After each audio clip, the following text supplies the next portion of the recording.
Hi, welcome to my second video. We hope to focus on my journey so that you will understand my vision of beauty and my particular quest in the art of living beauty. Some of you might realize, and some might not, that I have written my memoirs called The Memoirs of the Bright Side of the Moon. There was a moment when I was meditating, when my guiding voice spoke to me and said, "Ginger, you must write your story of love." And that's what I have done. It will take you through normal love and wish for Prince Charming to come, and he did, to the discovery that love comes from a higher place. And so long as we're identified with that, you can deal with all the challenges in your life. I spent many times out at the mixer during many gigs of the Pink Floyd initially. That's where my journey begins, in the Memoirs of the Bright Side of the Moon. We created a mythology, and the Floyd certainly have created theirs. One thing that I found very inspiring and will never forget are those moments when the sound they created drifted over the stage out into the audience. And we were all held in the beauty of oneness, of united people. That has led me to discover and wonder, how does that happen? And I know that there's something deep within every one of us that we can touch, a gift from God of peace, of grace, of beauty, of kindness, of compassion.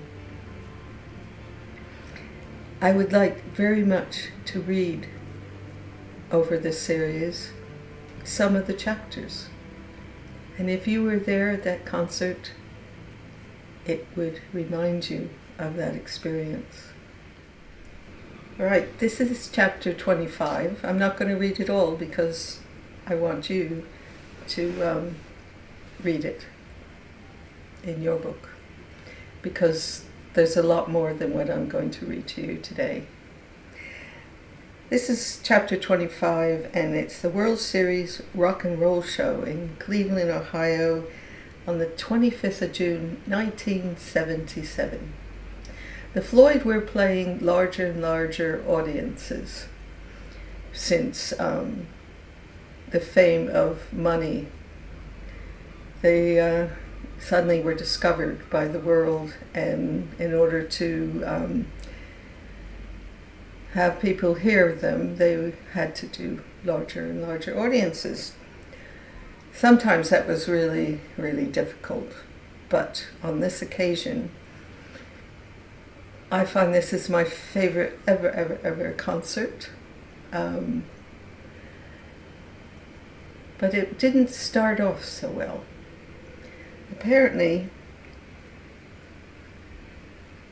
the tension was really great for the audience because all day they had been waiting out, and even from the night before, to get into the show, because it's a very large stadium, general admission, which meant there weren't any seats on the ground, and they all came rushing in, desperate to get to the front.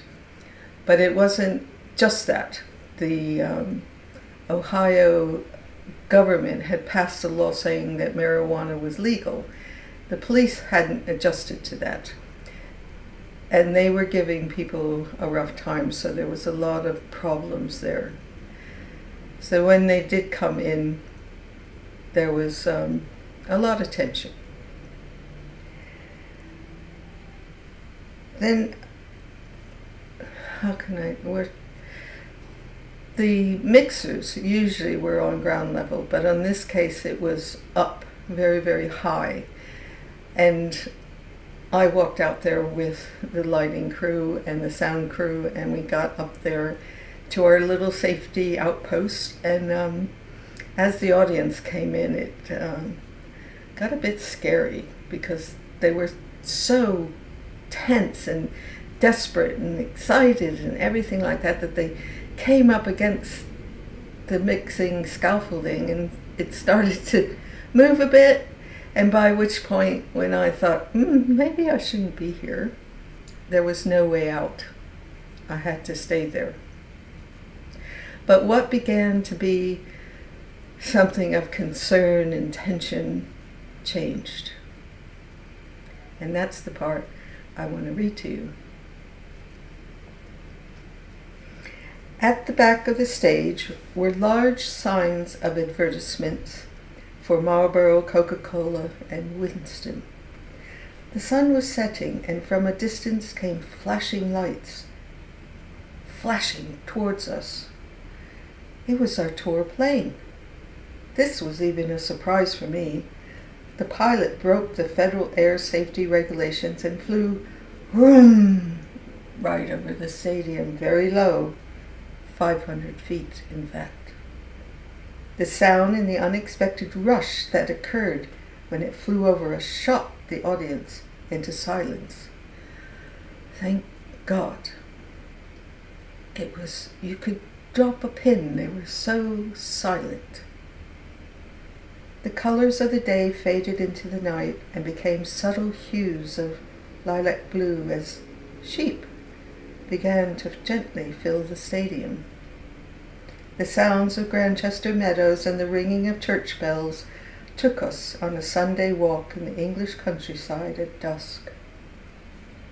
Then from the stage came puffs of smoke, adding to the ambience of the early morning mist, which carried out into the night twilight on the evening breeze across the audience.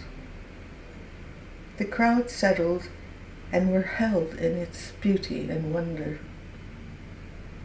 But one after another, what seemed to be puffs of smoke filled the air to open like miniature parachutes in the form of sheep.